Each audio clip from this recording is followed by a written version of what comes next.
Oh, okay, there it is. Clear throat. Welcome everybody into the 9 p.m. stream, Pugs and Parker's Pillow Talk here on the Radio Misfits podcast platform. Let's see here. I see that we've got. Oh, you know what? Did we do this correctly? Hold on. There we go. All right. All right, better late than never. Hi, everybody. Again, I'm Pugs Moran. We do this every Monday through Thursday. It's Pugs and Parker's Pillow Talk. It's a little conversation, end of night kind of gathering that we do Monday through Thursdays at 9 p.m. This is the second of two streams that I do here on the Radio Misfits podcast platform. First one is called High Noon. That's Monday through Friday. That's topics, current events, headlines, whatever it is. If it's something that's happening in the world today, I'll cover it for you right then and there every day, noon till whenever, noon till when the news runs out. High Noon, Monday through Friday with me. And then this one, Pugs and Parker. We proudly present it. It's called Pillow Talk on the Radio Misfits podcast platform. All right, let's bring in the other half of that. He's wearing a sport coat again today. He is James Parker. Look at him, the handsome Frankenstein. Look at him.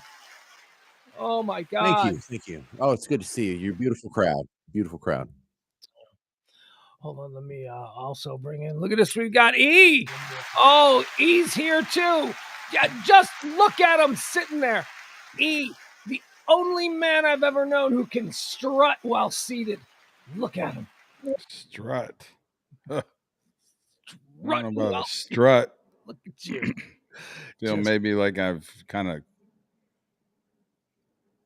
capitulated. Capitulate? What do you mean? Oh wow, defeatist attitudes right out of the box. Here I am setting everybody up. I got the handsome Frankenstein. I got a guy who can strut while seated. Why? What's the matter? Bad day today? No, I don't feel it's a bad day. I just feel like I'm pretty relaxed here in my chair. All right.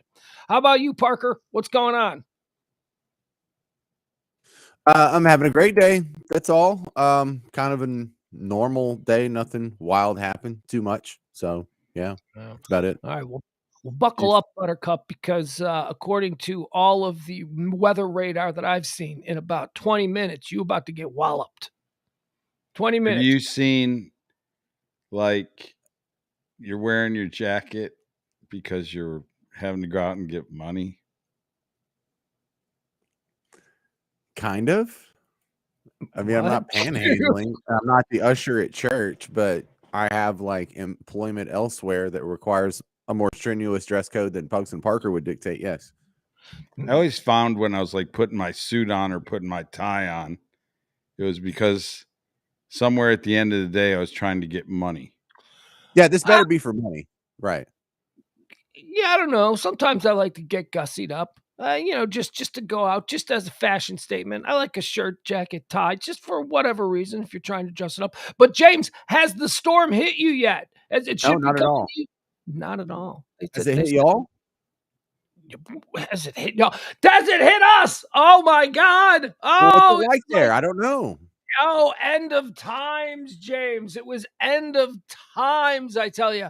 I was actually out and about. Just when it started to happen, I had to go to Jersey Mike's, decided, provisions. In a weather emergency, you got to make sure you got Jersey Mike's. So I went and I picked up a sandwich at Jersey Mike's. And as I was walking into Jersey Mike's, the power went out. Boom! There was like a big explosion and the power went out. And I had ordered through Uber already and it was in the bag with my name on it. So I just took it. And, but oh my God, do you know Jersey Mike's? I thought you were going to Lucky's. Yeah, I decided Jersey Mike's. I went Jersey Mike's instead. I went Jersey Mike's today too. I had the big kahuna. Yeah, I had a big kahuna myself. So anyway, the other thing that I really love about, and I've been watching tornado and severe weather and 80-mile-per-hour gusts, and all that stuff. I've been watching it here on the local level. Mostly I've been watching NBC. And what I love about these is I hear names of towns in Texas that aren't that far away. These are not like, so Texas is a big state. Like I'd understand if I had never heard of a town that was like 480 miles away, right? But these are towns that are just like in the relative NBC5 viewing area, and just a little bit outside of like, the Terrells and stuff. So Let me ask you, how long, James? Terrell was it? Terrell. This is Terrell. See, I don't know. I'm a carpetbagger. E, you're a carpetbagger too. James, you've lived here in Texas your entire life. Well, at least you're native born. You moved around. Yeah. First 28 years of my life, and I mean, I've always lived adjacent to it, if not in it. Okay, so let me ask you: have you ever heard of the town of Powderly, Texas? Powderly, no. Never heard. I heard about Powderly tonight. It's like around here somewhere. How about Cumbie, Texas? I've seen that one. I don't think I've heard of Cumbie either. He has seen Cumbie. That again, it sounds like someone's porn name. These are not cities that are like hundreds and hundreds of miles away from the Dallas-Fort Worth Metroplex. These are just cities that every time we've got tornado weather, I learn new cities that I've never heard before. All right, how about West Tawakoni? Yeah. Tawakoni, maybe? Yeah, there's a big lake there, Lake Tawakoni. Yeah, that's right. Yeah, there's a big lake there. How about Wolf City? You guys ever heard of Wolf City? Yes. Nope. Yeah, Wolf City's a good one. That's a cool one. How about Leonard? Either of you guys ever heard of Leonard, Texas? I've heard of Leonard. I think I've seen that in a football score before. Oh, you know what? This could be a game.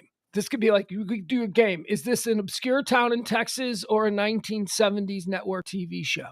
Or no, you're just making up a word because look, Texas has like 270 counties. And so within each of those is 100 towns. Cities. Yeah. We ran out of names long ago. Oh, I don't think so. No, not according to weather emergencies. I see. Well, listen, all the time. The funny part is there's not a town in Texas named New Orleans. And that's about the only town I can think of. Because there's an Atlanta, there's a Detroit, there's a Boston, there's an old Boston, there's a new Boston. There's an Italy. Yeah, Italy, there's Pittsburgh. You sons of bitches. Those were the next two I was going to mention. Detroit, Texas, and Italy, Texas. There's a Rome. Look, see, okay, as a native, not only did I have to watch football scores from all the towns growing up, of different size, but then I went to college in Marshall. And so I met people who were like, I know where Detroit is because Tim, who I went to high school with, who I went to ETBU with, was from Detroit. He was like the little Steve Kerr on the basketball team. He was only like 5'9", and they just threw it to him and he would drain threes. That was his total job in life. And he got through 4 years of college being the 3-point specialist, but he was from Detroit. See what I mean, though? We could play that game. It's like Detroit. That would work so well. That would, it would stump me. Or is that a show that aired on NBC on Wednesday nights in 1987? Wolf City. Wolf City, is Wolf City a town in Texas or a show that ABC had in 1984? Yeah, go ahead, Jim. Gun Barrel City. Yeah, the GBC. Gun Barrel City, town in Texas or 1960 CBS Western drama? Right. Did it air between Gunsmoke and Bonanza, or is it an actual city? Came on right before BJ and the Bear or something. Sounds like they all sound like, I don't know. They all sound. So my kids had off a couple Fridays ago. It was like they did a 4-day weekend out of President's Day or something. And so I took my kids on a little geography tour of East Texas, and we went to two famous towns as far as our little culture goes out here in Bug Tussle. The towns of Reclaw and Sackle. Do you know about these towns, Reclaw and Sackle? Hearing their names for the very first time. Never heard of them. Yeah. So look, here's the deal, man. Whenever back in the day you would get your little land grant, one brother his land grant was next to the other brother, and they had their little trails to go to each other's settlements and whatever. And at the two major intersections in their giant land grants, they wanted to name them after themselves, but their names were already taken because they have very common names. And so they just used their names backwards, Reclaw and Sackle. Don't make me do it. What are their names? I don't want to try and figure that out. E, you look like you're in the mood to try and figure those out. What are their names? If Reclaw and Sackle are them backwards? Well, it doesn't matter because those names are already taken. No. Their names are Walker. What is it? Walker is Reclaw. Reclaw. And Sackle is Lucas. Sackle. Oh, yeah. I probably could have come up with that. Yeah, but those were already taken. No, Walker and Lucas were taken, so they named them after themselves backwards. They had to flip their names to come up with the town name. Right, but now I know them as Sackler and whatever. Reckloff. No, apparently you don't. Well, I don't know the actual Yeah. name, but they chose to change their name to the backwards name. I know the plane is taking you to Vegas tomorrow, but I think your brain has already left. Your brain is already in Vegas. No, Yeah. not at all. All All right. right. Well, whatever. James, go ahead. So Sacklaw and was that it? That was- Reclaw and Sackle. Yeah, well, look, it's just a great demonstration of how ridiculous the nomenclature problem has gotten in Texas, because another weird example of that is my hometown, like where I went to high school, is Chapel Hill, where I went kindergarten through 12th grade, same damn school, Chapel Hill. And the problem North with Carolina? that, no. Another Chapel Hill- example of Texas. Well, here's the added problem with that. There's 3 different Chapel Hills in Texas. And so the one down by Houston got away with it because they put an extra P. So it looks like Chappelle Hill, but they say it's Chapel Hill. And then there's another one that's up by Mount Pleasant that Pugs' favorite congressman, Louis Gohmert, that's where he's from. And now he's based out of Tyler now. He's our representative out of the area. But they got the name, they incorporated before we did. And so the Chapel Hill that I'm from, on the sign when you drive into town, it says New Chapel Hill, but no one calls it New Chapel Hill. It's just on the sign because our name was already taken and we didn't want to fudge the spelling. But all of us pretend like we are Chapel Hill and we are the Chapel Hill and there's not another one, and we all spell our name the same and have the same name for our school. And it's wild. It gets really crazy when you're from a state this big. I think y'all are concerned about a lot of stuff that we're not. What else are we gonna do, right? Yeah, no, I don't think it has to do with the size of the state, because there's like, you want to talk about a weird community name. You've probably heard of this because people always cite this, but there is a town in the southwestern, actually it's more south central, rural part of the Chicagoland area, and it's called Pekin, Illinois. Pekin. Pekin is, I guess, the way you would pronounce it as a Midwesterner. But when they founded in like the 1950s, part of the way that they tried to sell land around there was to claim that they were directly opposite Peking, China. Right? So, like if you dug a hole through the Right, earth, that's where you'd end up. Yeah. even though it's not true at all. Like if you dug a hole straight through the earth from there, you'd end up in the middle of the Indian Ocean. But it was a way to sell real estate, and it was a way to sort of brand this town, this new emerging suburb. So they called it Peking, and that wasn't too bad. But then they started like really adopting it, like, like the absolute worst examples of modern day cultural appropriation, like they've been doing as a part of the fiber of their their small town culture since the 1950s. Yeah, their high school teams like the Samurais or something. No, James, it's worse than that. Their high school team is called the Chinks. That's what they're called. Wow! Whoa! Hey, Yeah. woo. Y'all are really pushing it. They're the Pekin Cheeks. At least they were for a while. I think now they're the Cheeks. Pekin Dragons. I think I don't think we're allowed to say this. I think we're about to get canceled now. So, Illinois is a smaller state, and we still have some pretty weirded out names, like strange, Okay. stuff All like right. that. Yeah. That's What up in your neck of the woods? E, you're up there. You close. You probably got some Canadian nonsense close to where you grew up.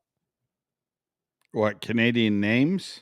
Yeah. Like I always laugh about some of the crazy names in Wisconsin. Like Wisconsin's got a billion names. They're all like weird Indian tribal names. Yeah, they were in like, Chippewa, Cheektowaga, West Seneca. Are you on pills? Olean. What? You're very chilled out. You're very, not bringing a lot of energy to the stage. No, you're like when Will Ferrell got hit with the dart in the neck. Okay. It's okay. Old school. He's going to Vegas for the weekend, and I'm sure that he's probably trying to stay awake. He's probably been up for 30 hours. Let's cut him some slack. All right, hey, I got a question for you guys. I want you to watch. Wait. Oh, what? You got some? Oh, I'm sorry. Do we not have a guest for the continuing saga of Who Killed 105.3? None of that happened? No, he never wrote back today. And I said so. We don't have like a phoner set up or what? No, we don't need to do that all the time. We got crazy weather. We're on a great roll, though. We needed to keep this crap going. North What, Texas. the weather? No, the interviews. The weather has both North Texas and Dallas trending nationally. Well, yeah, they had like a big red circle around Dallas and Fort Worth. Yeah. Like some big crap was going to happen. All I heard was my damn like tornado siren for about 30 minutes. Is it raining where y'all are at right now? Yeah. I don't think it is. Is it? He might It be. was like if I look at the pool, there's drops in the pool. Okay. That counts. Okay. Yeah, no, it is. I am looking at the porch. There are puddles. I can see splashes in the puddles. So it is still raining, yes.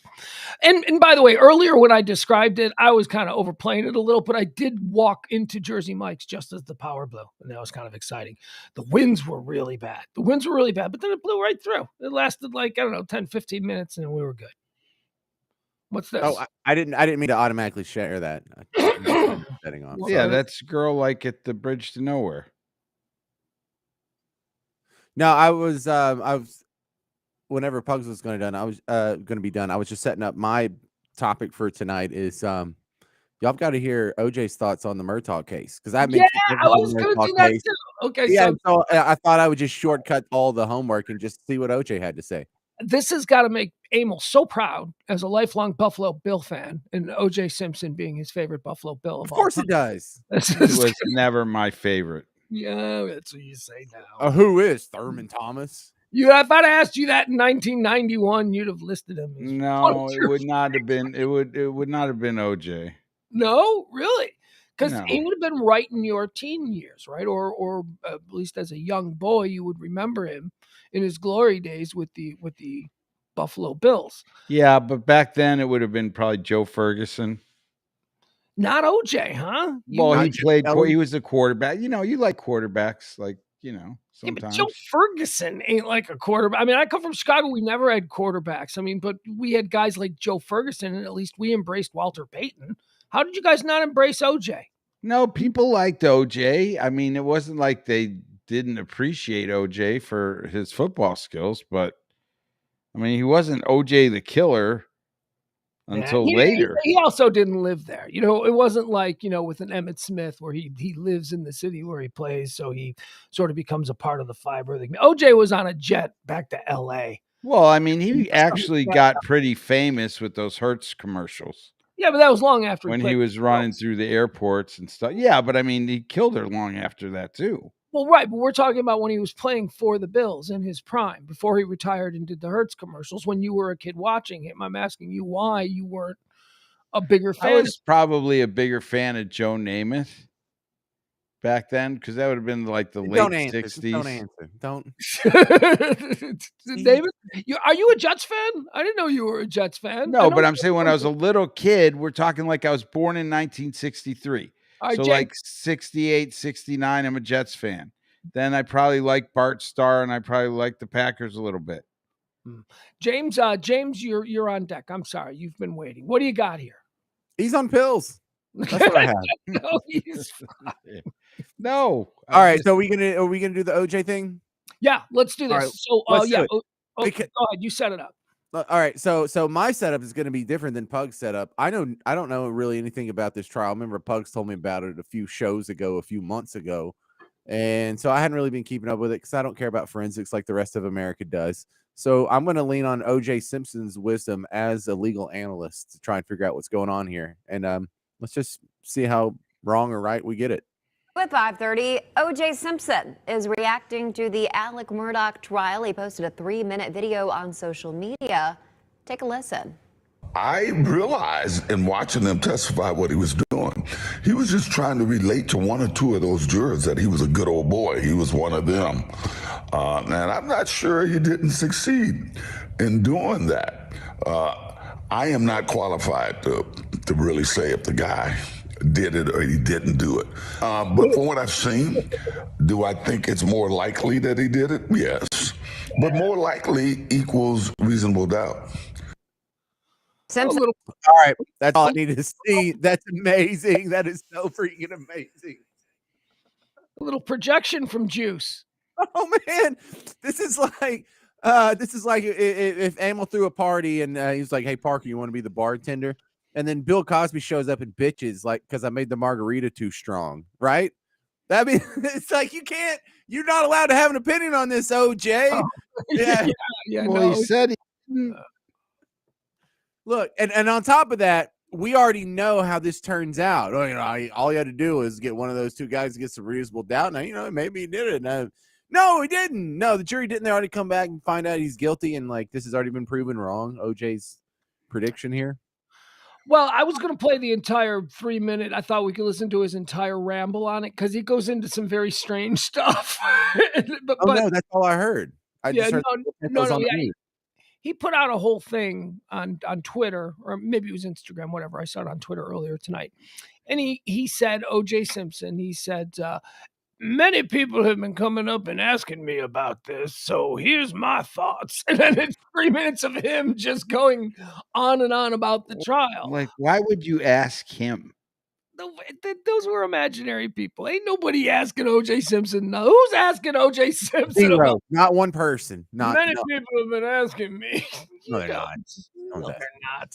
O.J., shut up. Although maybe they are. Although, isn't that ballsy? Like, if you met O.J. Simpson, like, let's just say something unrelated. There was some kind of let's say you were setting up a network syndication deal and O.J. Simpson was on the board of one of the company. You know what I mean? Whatever. You're at this thing and O.J. Simpson is there. James, would you mention anything about crime or murder in his presence? Like, I wouldn't broach the subject of Alex Murdaugh or cutlery or ex-wives. I wouldn't bring any of that shit up with him. If I was on the radio, like if he was on my show, yes, I would. If we were just hanging out at a cocktail party, Yeah. I don't know. I still might, but I would be a dick about it. Like, hey, man, I was thinking about getting like Ginsu knives. Have you ever like cut through anything tough, like a shoe or I don't know, a bone or something? What are people doing? Coming up to him at cocktail parties and going, "Hey, Juice, you're good at getting away with murder. What do you think of this Murdoch thing?" Yes, Yeah, that's what I'd be tempted to say. Yeah. Well, that's what I don't believe. Like he's like, people are coming up to me, like, who? Come on. No, he's projecting. He knows a little something about this kind of thing, and he felt like he wanted to get some hits. And so he knew that the entire world, I mean, OJ's trending. OJ's got, that's a big probably anytime somebody gets sliced and diced, OJ starts trending. So let me ask you, E, you've been following the Murdaugh trial. It came back today. The jurors, guilty of everything, right? Guilty of killing his wife, guilty of killing his kid. And now he's got those. Those are capital crimes. We'll spend the rest of his life in jail for those alone. But he's got a whole bunch of other things. What are your thoughts on this, E? I think the verdict is spot on. I mean, there's just not anybody else in a reasonable person's mind who could have committed that in that period of time with the evidence that's been presented. It's just, it just does not make sense. I thought he was going to get away with it, but I wasn't watching it as closely as a lot of other people. I did too early. Like early, I started thinking, the prosecutor's really getting run around by him. But the prosecutor did a really good job these last couple days, like tightening that noose. And I don't know if this was like on the job training because Murdaugh changed his story, just a few days ago. Then all of a sudden he was going to admit that he was lying and he came out with this, oh, well, I'm an addict, but because I'm an addict, I'm a paranoid addict and I lie. I mean, poor baby. I guess that was the best he could make up, given that he didn't know he was going to get busted by Buster's TikTok. Look, I was spooked by the whole thing because Buster, Pawpaw. I assumed that, these were Johnny-come-lately charges. We already knew about all the other nonsense that he was involved in. He's already in trouble. They finally brought these charges after a couple of years of this case, having nobody brought to trial. So I thought maybe he would lose this one. And I thought he would get away with this one because of the limited stuff that I'd seen. Now, having said that, I'm glad they got him because this guy totally did it. Like, I totally think he killed his wife and kid. I I just thought he was going to get away with it. James, do you have any familiarity with this story at all? Man, I'm gonna sound like a dick here. I remember you telling me about it, but I don't remember the details. So it's not like I just disregard what you tell me, but I remember being told about it. But if I have to regurgitate it, I don't remember. Yeah, we don't need to rehash it. It really is exhausting. But satisfied with the verdict, E?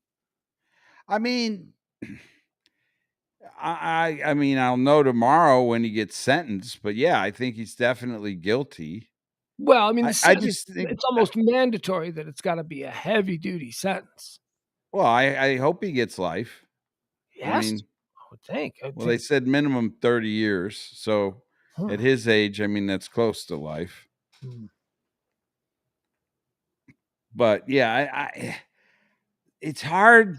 I mean, I'm just, as somebody who watched it now, it's hard in my mind to still imagine killing your kid that way. I just like, and then seeing him acting or talking or hearing him talk on the video, minutes prior, like what went off in your head? Hey, look, he's a crazy person. I can't begin to understand the complexity of the human mind. But now after you sit there and you have watched him for 2 weeks. What did he say? Because I don't know. What's the crazy thing that blew your mind? You said you sit there and you watch. No, it's the way that he killed him. Like he blew his brains out. Yeah, he's having a difficult time wrapping his head around the fact that this guy actually blew his son's head off. He gets to some degree the wife, but okay. So here's what happened. The wife and son were down at the stables, and he stumbled across the scene with them with their heads blown off. Called 911. Oh my God, someone killed my wife and kid. So it turns out he's just been convicted of being the one who shot his wife and kid. But for 2 years, nobody was really looking into it. It was just like powerful couple. He says he stumbled across the scene. You know what I mean? That's part of this whole thing. Yeah, and I don't think. Well, obviously he wasn't very smart because he didn't get away with it, and I don't think. But somewhere he was thinking about it, and watching him or hearing him on that TikTok video, his voice in the background, and the conversation that him and his son were having. Okay, you have to understand though, everybody doesn't know what exactly you're talking about. So kind of avoid the specifics. Like people don't know what you're referencing about a TikTok video. Well, don't worry about spoilers. I don't care about being spoiled. I want to know. Yeah, no, he basically look, here's the interesting thing about this. So one of his attempts to win this murder charge, to win his trial in this murder charge, one of his strategies, and he can speak to this as well, was that he got up on the stand and got cross-examined and copped to everything. All of the other charges that are lined up against him that he's waiting to go to trial on, all of these embezzling charges, everything. He copped to everything on the stand during this trial. To one point where the prosecutor copped to everything except the murder of his wife and kid. That's it. So now that he's been found guilty of that, can't they just use all of his own testimony against him? I mean, he's guilty of everything now, righty? Because he's basically admitted. Well, I mean, I think pretty much he admitted everything else. He went all in this trial, and he did go all in. But I mean, I think reality is he was going to spend a long time in prison or life in prison, and now he's spending life in prison. So, I mean, I guess you go on with the other charges just in case by some odd chance. He'll fight him because it'll allow him a day out. He gets an appeal. He gets or something like that. He gets a nice lunch. Come on, dude's looking at the rest of his life in prison. He's going to appeal everything. He's a lawyer. He's going to spend as much time in court, on all the little nitpicky things. Because other than that, what is he? He's wearing an orange jumpsuit and he's in a cell, worried about getting raped. No, he's going to hang out in the law library. He's going to go. James, you satisfied with your Murdaugh question? Okay, I have just the same general complaints I have about this case that I have about most of these. And this is one of my I have a big cognitive dissonance where I don't understand why I don't get into this like everyone else. And I feel like I just assume there's a flaw with me because if 98% of the country feels one way and I Yeah. disagree, it's probably a quirk with me Yeah. rather than 98% of the people. Yeah. So I don't understand why this murder case and none of the other ones. Why this murder case and not the one that just happened down the street or in my same town or in my same state? Or I always find it really odd how we glom onto some of these cases and then ignore the other 4,000 murders that happened this year. Fair enough. But I give me one that you can think of where the guy killed his wife and his kid, and he was privileged, and his family, like from the beginning of United States time, were the prosecutors in South Carolina. Like, and not only that, like his grandfather, his grandfather's grandfather, his grandfather's grandfather. So it's like, since there was ever law in South Carolina, these were the, people The good people, dictating that. the best people. Yeah, the no, best and see, Amel's response is exactly why I prefer to have this conversation, because I find that far more interesting than the details and the X's and O's of let's try to solve this mystery. Because, like, you know how the rest of the country watches Cold Case and NCIS and Law and Order and all Dexter and all these mystery solving shows. My Mhm. wife loves that. All my friends love that, and I feel like an oddball because I don't. And so this is sort of the same. This is how it manifests itself in the real world. I don't understand like the appeal of this case, but not so many others. And so when Amel tries to explain it to you, I love that conversation. So we don't care if a guy who doesn't have any sort of, I don't know, legal history or storyline behind him, if he kills his wife and kids, if the guy does, if your neighbor kills his wife and kids, whoop-de-doo, and I'm not saying you're wrong, Amel. In fact, I'm saying you're right. I just find it interesting about the human attention span that causes us to focus on some of these stories and ignore others because what we like the storyline behind it. Yeah, it is. It's more complex than that, but that's the conversation I enjoy having. And I think it's because it's a remote area. Like, they're on a ranch that's 1,700 acres, and they're probably out in the middle of somewhere where you wouldn't expect something this gruesome, this grisly, to occur. And Well, so I think that also kind of makes it a little bit more sensational. I don't know if the remoteness is a factor, but Pugs, do you remember back on the show? I think it was in 2003 or something. There was a woman out in East Texas, out where I'm from in my hometown, that got a message from Jesus that she needed to kill her kids, and so she smashed their heads in with a rock. And she lived 2 houses down from my aunt, and my aunt went to high school with her and has known her for however many years. And so my aunt like actually called in and sort of, shared the story on the show. Do you remember that? Unfortunately, around that time here in North Texas, there seemed to be a bunch of mothers doing terrible things to their children. So, but Yeah, and it was around the same time as the Andrea Yates lady, or and there was a baby with a microwave. There was just a whole bunch of like yeah, the really lady in awful Houston that stuff. drowned her kids in the bathtub. So continue. So yeah. So tell me about this story. Well, I see stories like that happen, and they fit many of the bullet points that Amel just described, and they still don't make the national news. And so I'm just always fascinated because I mean that is kind of what our job is here. What can we do on this broadcast right now that would get the most attention possible, right? And so I'm constantly trying to learn like what I can do to trigger people's attention. Well, And you have to find the stories that the national news would choose to put out there before they do. That's what it is. Because they're not using a poor metric. I mean, the metric that the national like I guess the question here is how are we becoming aware of these stories? If the complaint is how is it that these stories are getting the attention, then we ask ourselves, how did we become aware of these stories? Well, I saw it on CNN. Okay, then we ask ourselves, how did CNN decide, or more to the point, why did CNN decide that this was the story that would get their coveted 5-10 minutes of airtime? And there's a checklist. And honestly, the checklist is what appeals to a specific portion of the American consumer base. And that is college educated, mostly white, who make a certain income of a certain amount. And so those kinds of people, what are they interested in? Well, I'll tell you what they're interested in. They're not interested in seeing poor white trash do poor white trash things because they already feel like they're superior to that. They're looking for aspirational stories of people who they otherwise look up to, whose behavior shocks them. And that's what Murdaugh is. Murdaugh is a rich guy that middle-class suburban America would otherwise look up to, who now they get to be shocked by his behavior. And that's why the CNNs choose it. That's why Law and Crime Network chooses to cover it. That's why Court TV chooses to cover it.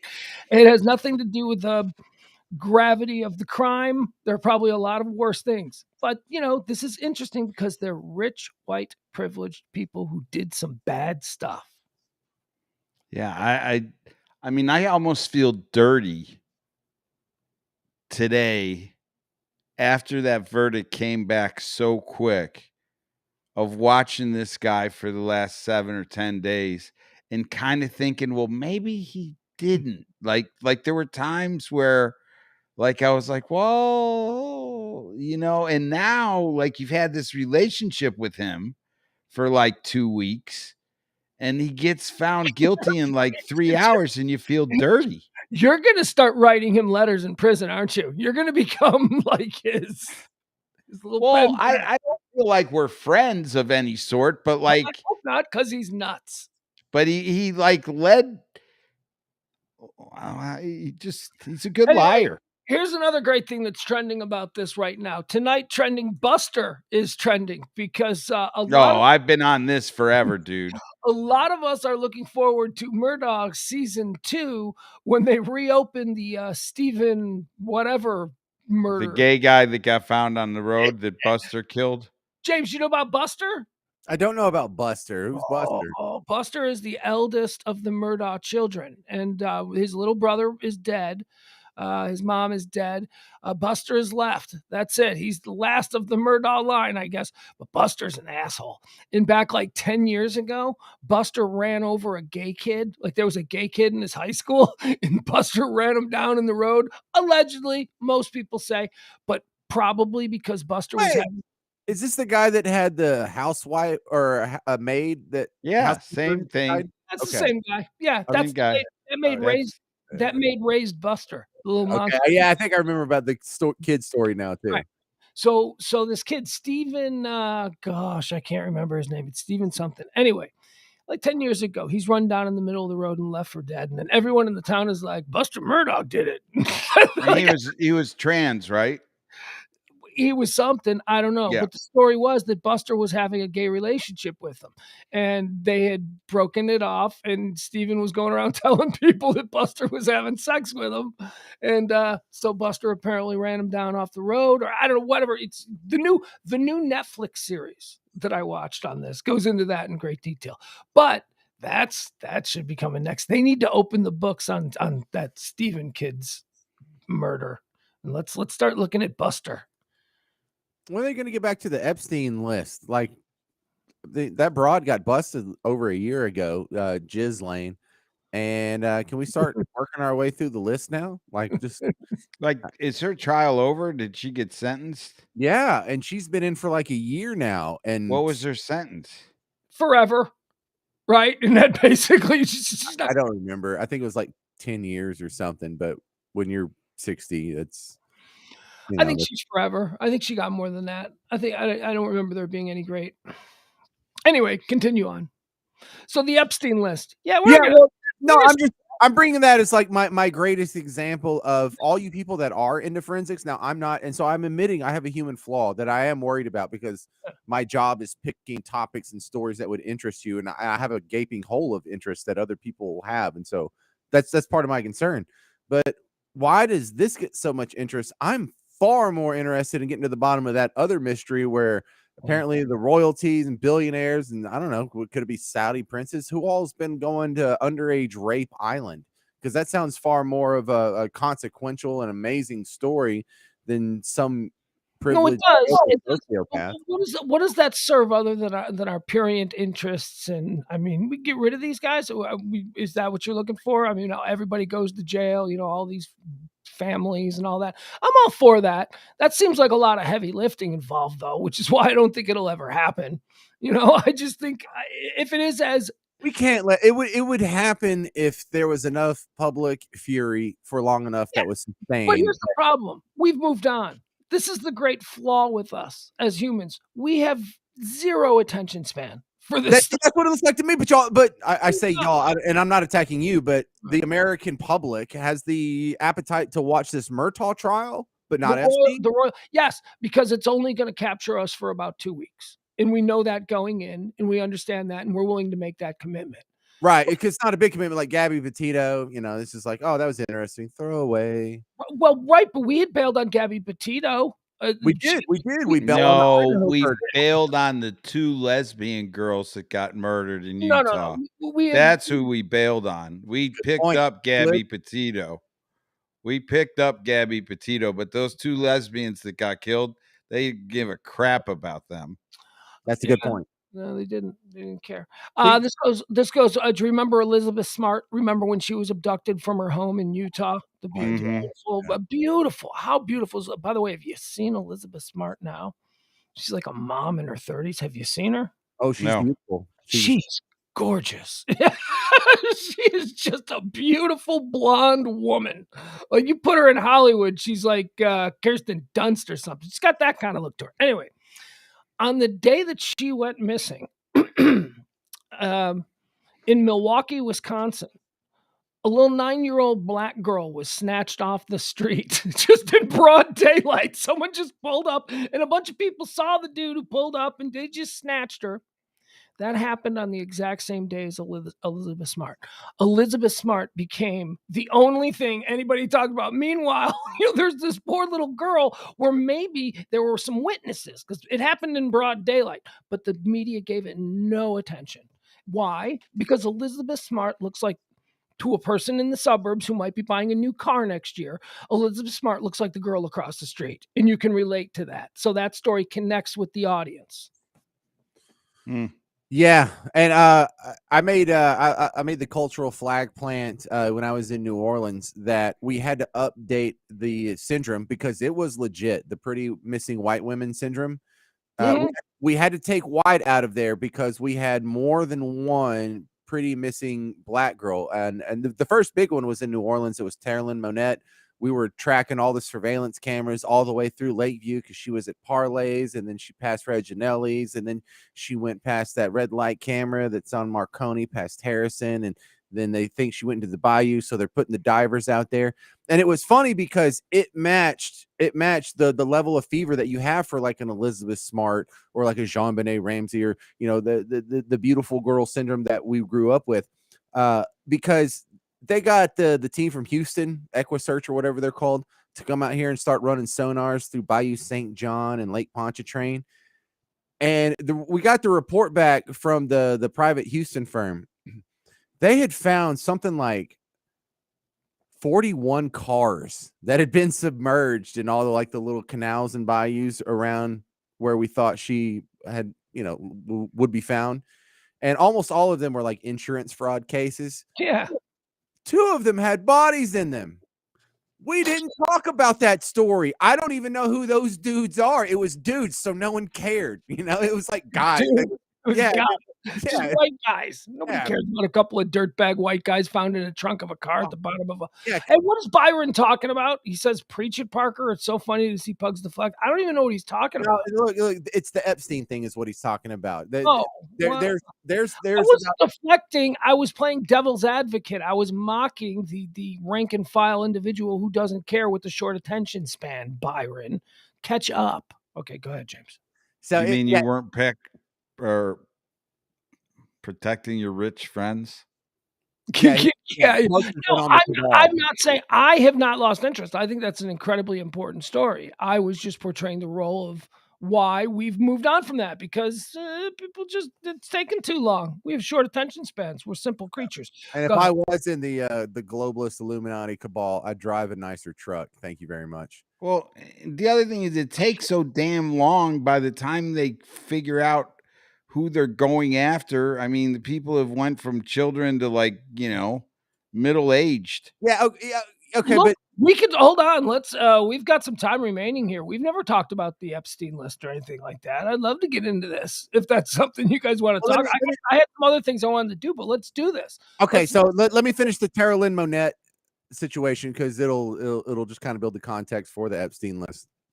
And I was absolutely amazed because I was on the air when this happened. They were having a press conference because the Equa search team from Houston found a body in a car in Bayou St. John, the closest point to when the miss. She was a school teacher. I mean, she was beautiful, Beyonce looking lady, and so they were having the press conference because they were pulling the body out and they were going to identify it and they were going to let you know at this press conference.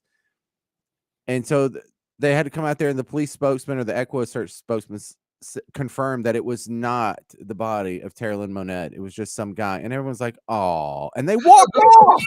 And like, I was thinking, because I freaked out because I was on the air. I'm like, if you are the family member of that guy that died and they found his body and no one gave.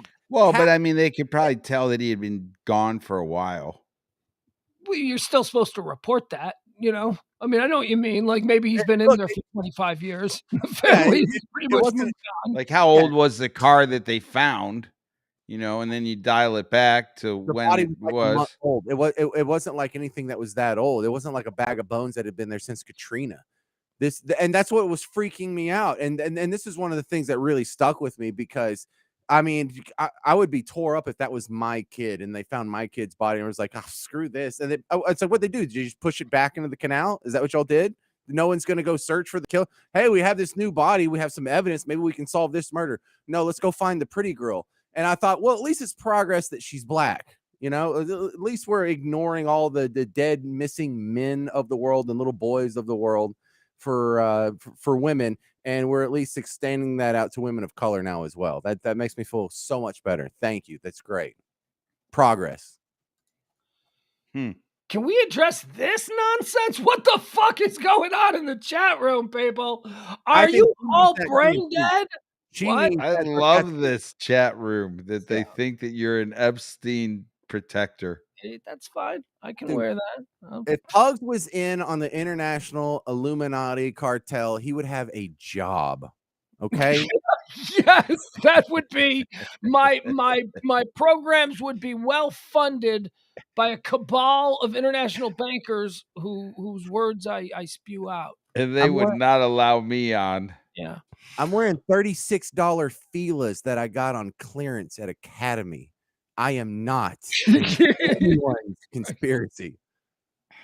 Yeah. Oh well. Hey, that's okay. So Epstein list, James, go. The floor is yours, and then I'll jump in. The Epstein list, if it was actually pursued, would be the most historic story of our lifetime. It would far overshadow Watergate or 9/11 or the Kennedy assassination or whatever the hell else you think has been important your entire life. And the fact that it's being protected by both sides means there's giant, powerful names on both sides: Republican, Democrat, royal family, Saudi family, whoever the hell else, Romanovs. I don't know, but it is. Can I stop you there and ask you some questions? May I cross-examine you? Because you've just said a couple of things I want to establish. Sure. So is the reason that you believe it's the biggest story of all time because it would reveal this cabal of Illuminati types who have been hushing this up? Is that it? Or is it the biggest story of all time because these people are molesting children? Is it the cover? So I'm asking you, is the big story at this point that it's been covered up for so long, or that it's actually a thing where they're like, all these? No, it's not the conspiracy aspect of it. It kind of has that feeling, not that it's on this level, but there's not a whole lot of things to compare it to, like the Magna Carta. Like finally, after eons of monarchies just running roughshod over their citizens, we have a situation here where they can rise up and actually hold someone to account. They actually make someone, in these people who are previously untouchable through generations, have been able to get away with things that normal people, no way you and I would get away with it. But to see this elite class people be held to account would be so amazingly rare throughout the pattern of history that it's notable just for that. Now, I would say that I believe that, as you do, that it is one of the biggest and most important stories of all time. But I think it would be because of the network of power that it exposes, the network of cover. That you can't say it's the biggest story because a bunch of rich people were molesting kids. That's been going on throughout history. You know, I mean, as long as there's been rich kids or rich guys, there have been perverts who have been molesting kids, whether it's medieval courts of kings in Europe, or, you know, go all the way back to the Egyptian time, or even Greece. You know what I mean? But you are right. So the revelation of this list and what it would expose and what it would say, what would that say, James? Tell me what it would say. Well, it would the exposure of the list, number one, would show that there is a class of people that have been getting away with whatever they wanted with no consequences, and the mere exposure of that would cause it to collapse. Again, like a Magna Carta, right? It's just amazing that kings of England for 1,000 years before that have been able to suppress their subjects without having to give away just any hint of their autonomy. So, you know, that's how rare it would be. But also, it would tear down the trust that we have in these institutions that don't deserve our trust whatsoever. And I'm talking about the Democrat and Republican Party both. I mean, they are both corrupted beyond belief just because there's no competition that these guys, there's no accountability that they have, but also there is billionaires that are able to get away with stuff. I think the TV show Succession, while it is a work of fiction, is very parallel to the truth that the world that some of these people live in. And I don't, it would just be profound because it just happens so rarely throughout human history for thousands of years. Okay, so why do you think? I guess the first question there. E, do you have any questions for James about this? Well, I mean, I think it's, you know, it's an easy one for the haters to hate. Like, I mean, most people are not crazy rich. You know, most people don't get to these fun islands. So, Are you saying that Epstein has haters? well, To suggest that maybe what I'm saying is the fact that you want to throw everybody that went to this island in the I'm a sexual predator molester of young kids yes is the easy one for the haters to hate, because it's like a privileged place that they get to go that you could never go. Molest children, right? But now, because there's one guy that's there that's guilty of molesting children, everybody that's there is all of a sudden guilty of molesting children. Well, and it doesn't work that way. They're suspicious. James, go ahead. Well, no, there's a case to be said for that. I don't know why else you would go to an island that, you know, it has its own power plant and its own like water filtration system and its own sewage septic system. And what does that have to do with why you would go to that island? That might be a reason to go to the island. I see what Emil's saying. This guy had friends outside of just his child diddling crew, and maybe some, you know, Hong Kong billionaire came and stayed at the island, and there was no sex or anything like that, right? Right. But if you just wanted to hang out with Chris Tucker and Bill Gates, you would go somewhere in Manhattan where you already are, or you would go to where he lives outside of Seattle, or you would go to Los Angeles. I'd be intrigued. Like, say I knew Epstein and I don't know that he's a child molester, and people are telling me, oh, this guy owns his own island. And then you go to his places and you see that the way he does Epstein, you might be encouraged to go see, like, what does an Epstein island look like? Like, this guy's so excessive in what he does. Do you think that they wait until they get you to Lolita Island to introduce you to pedophilia? Or is that something like, is there a soft opening with that? like No, in Manhattan? Well, I think there's two that's part different of it. routes. No, there's not two different routes. You don't get there's no other reason to go to underage rape island unless you're going to be part of the underage rape party. You don't just casually take people See, to this and that's island where where I they end up at its own disagree. But watch James, hold on. That only makes sense if you believe that that was the sole purpose of the island. Okay, could it also have not been a casual getaway? I mean, No, this guy no. had a dual life, obviously. Yeah, because but look, look, if your friend's niece is having like a 13-year-old birthday party, you're not going to go take her to the autonomous island where there's two buildings there, and in one of them it houses all your underage sex slaves. You're not going to casually have your non-criminal pedophile friends be that adjacent to the very thing that could destroy You're your saying empire. anybody, because he's a pedophile, anybody that was associated with him and went on vacation to his island is therefore a pedophile. No. I'm saying they are either themselves a pedophile or they are trusted enough to shut their mouths about it because they're either married to a pedophile it's or implicit in some way just being there. right. I can get that. Here's what I want to wonder. Are you saying, James, that he had like a whole stable filled with underage sex slaves on that island? Because I haven't seen that officially mentioned, but I'm wondering if that's just something. Yeah, I felt like it was just they were on the journey or on the they trip, brought and then girls they from went other back, places. and then I didn't feel like anybody was like Oh. housed there No, we against their will. we know the stable was in Palm Beach. It's on the same little island that Mar-a-Lago is on. Mar-a-Lago. Yeah, it's like You right down the almost street hit it with a from rock. Yeah, Mar-a-Lago. from Yeah. Mar-a-Lago.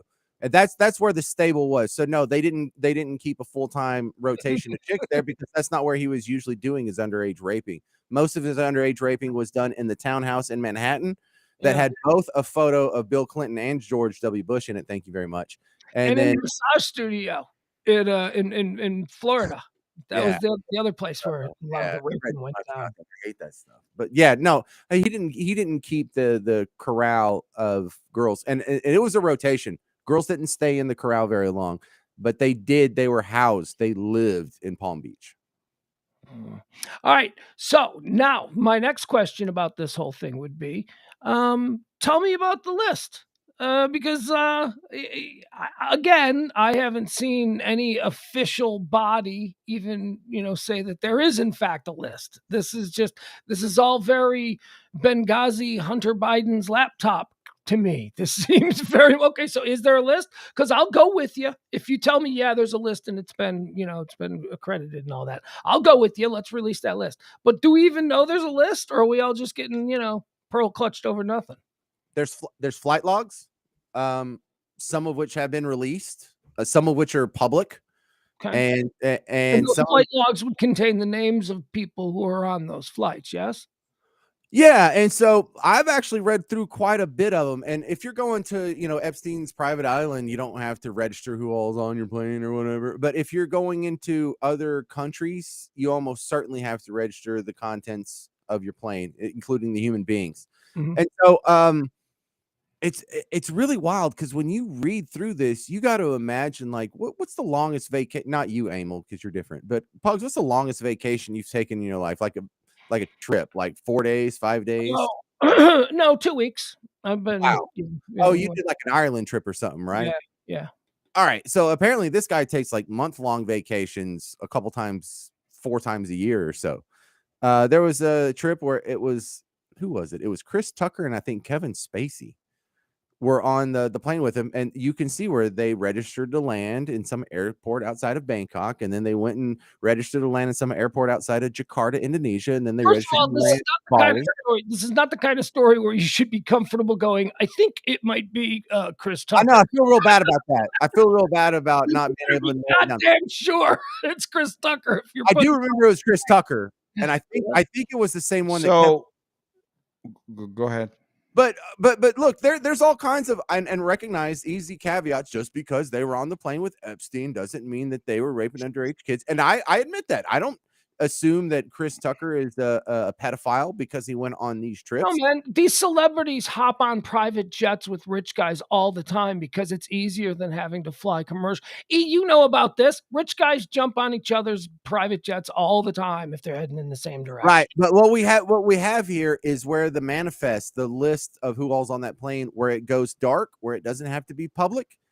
I hope Kevin Spacey and Chris Tucker got off that last stop in Houston or Tucson or wherever the hell it was before it went to Underage Rape Island. And I would have to assume so because we know that's where the plane went next. We just don't know who was on it. But if you're Chris Tucker, why are you going from here to here to here to here to finally get to Paradise Island? Like, why aren't you just going from where you are to Paradise Island? What are you making all the stops for? What do you think they're going to Bible study in Bangkok, Thailand? Is that what you think they're doing? No, what I'm saying is, are you thinking they're picking up underage people in all those cities on the way? They might have some other fun in Bangkok. There's something for perverts, from what I've heard from the Hangover 2 movie. Yeah, how does flying private work? Can I just grab somebody off the street in Taipei and drag her into the plane and fly her to Lolita? Yeah, I mean, you got to fill out a log. You know, you got to tell the passport. She has to have a passport. You still have to go through customs. I mean, you do. I want everybody on that list to go down. Everyone that went to that island is either pedophile or but pedophile. That's it. Because you're on the list, you want them to go down. And that's where I'm saying you're making the list based upon the fact that they went to the island, and that's wrong. Okay, how about everyone that went to they get put on trial and we'll find out. How about we'll make a Klan meeting doesn't mean he's a racist. How about we make exceptions for anybody who, like, within the next reasonable amount of time steps forward and go, hey, I'm probably going to be on that list, and here's the story, and here's all the other rats. You'll get a pass. Right. You'll get a pass. If it gets me the other rats, even if you did rape a couple kids, I'll let the first one that turns in all the other ones, we'll let you get off. Yeah, that's standard operating procedure for the FBI and stuff. You let who's going to rat first? Why are we in charge of this stuff, man? I think they should send in a picture of somebody that they think might be guilty of being a pedophile, and this is a new bit, and then we can tell them whether we think it's a pedophile or not based upon the way they look. That one sounds dangerous. That one sounds actionable. We get ourselves in trouble for that one. Go listen to the Florida Stories podcast. Wait, James, come on. You don't have a review for Emil's bit idea where we accuse perfect strangers of being pedophiles on a live stream? We just said your bit 2 days ago was send in a picture of your significant other and let us opine as to what they might be into. Yeah. No one was moving towards talking pedophilia. That's a whole different thing. All right, James. There's a podcast called Florida Stories. If you listen to it, studies have shown that you will lose 15 pounds in the first week, and your crush will fall in love with you. It's not true. He said it, but it's not true.